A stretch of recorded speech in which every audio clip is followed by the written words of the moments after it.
Biblical Archaeology Tuesday. The Armana letters. What are the Armana letters? What the heck is Armana letters? So the Armana letters, according to the site, says that it's a group of inscribed clay tablets discovered around 1887 at Armana, a site in Egypt. This city was founded by the Egyptian king, by the pharaoh Amenhotep IV, who later became known as Akhenaten. He was the pharaoh at the time of the Exodus. So he is seminal in this event. So a bunch of clay tablets was found in this area where he had his capital. And what are these clay tablets? Understand that it was written in Akkadian cuneiform. This was the lingua franca of the area of the people in Canaan.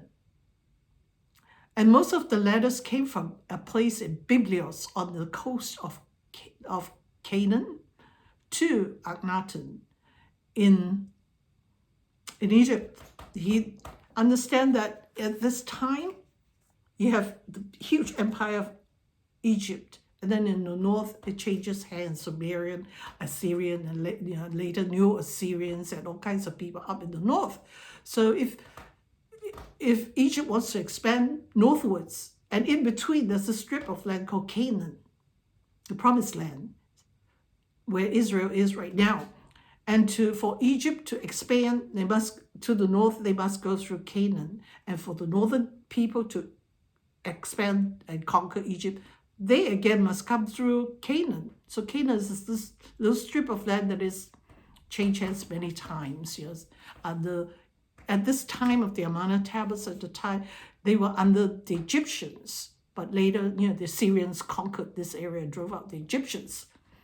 So Byblos, the kings and the rulers, the mayors of Byblos, were writing to Akhenaten and said, come and help us, you send archers, we're being overrun. They're these group of people, Habiru, he calls them, they're coming in and conquering every single bit of land in Canaan, and coming after us, come and help us. So who are these Habiru? Habiru, it sounds like Hebrew. The word Habiru actually means nomads, wanderers. And that's what Hebrew means also. Genesis 14, Abraham was the Hebrew. He was a wanderer. So, but sometimes they are given the name Apiru, according to this biblical site, that atheists, archaeologists would prefer to use Apiru, because if they use Habiru, people would connect them with the Hebrews. That means that there is such a thing as the Hebrew conquest of Canaan. It's like, really? Yes. So that's what it is. So who are these Habiru? They're wanderers. And the timeline coincides with Joshua's conquest of Canaan. So could the Habirus be the Hebrews? We like to believe so, because the timeline fits. There was a time when Joshua came marching in and started conquering all areas and dividing the areas among the 12 tribes. So the discovery of the Armana tablets is really seminal. And there are like 382 pieces of them, and they're scattered all over the world, major part being the British Library. So what are these tablets? In those days, there's no writing material, so you take wet clay, a slab of wet clay. And the way they write Akkadian cuneiform is using a little pick, and they would make marks on the clay and then bake it so it dries up. And you can take it, it's like a letter, and say, here, take it to Egypt and give it to Akhenaten. And Akhenaten would read it. So it's not in Egyptian hieroglyphics, it's in Akkadian cuneiform, which is the lingua franca in that area in Canaan at that time. So it fits. And then we're told that it was Akhenaten who changed the worship of Egyptian gods to monotheism. He saw the God of Moses, There's only one God, and he's so powerful. He experienced the 10 plagues. Said, surely monotheism is more superior to polytheism. So Akhenaten said, we're going to have one God now. From now on, Akhten is the God. So Akhenaten was responsible for changing the polytheism of Egypt to monotheism. Everything fits. Amarna was ruled by the pharaoh Akhenaten and his queen, Nefertiti.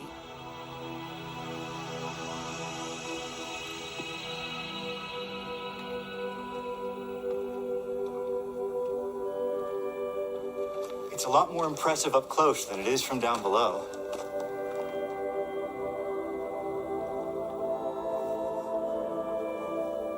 This is a boundary stela marking the edge of the city. On the left there is Nefertiti, and on the right is Akhenaten himself.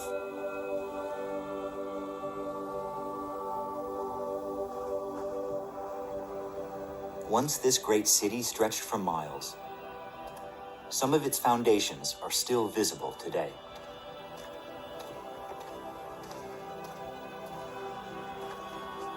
In 1891, Petrie got permission to excavate the royal palaces. It was here that he made a remarkable discovery. While he was excavating the library here in the royal palace, Petrie found an archive of clay tablets called the Armana letters. They were diplomatic correspondences with foreign rulers. In the Amarna letters was a reference to a group called the Habiru. Habiru sounded very much like Hebrew, the name sometimes given to the biblical Israelites. Petrie believed this was the proof he had been looking for, evidence supporting the Bible's story of the Exodus. How was Petrie's work received back in the UK? Well, with extraordinary enthusiasm. The demonstration of biblical accuracy that seems to come from the Tel el-Amarna letters just works perfectly for kind of reinforcing the worldview of those who believe in the literal truth of the Old Testament. In Britain, finds like the Amarna letters were hailed as the most serious effort yet to stem the advancing tide of Old Testament criticism. Encouraged by their success at Amarna, the Egypt Exploration Fund decided to search for biblical texts that would support the New Testament as well.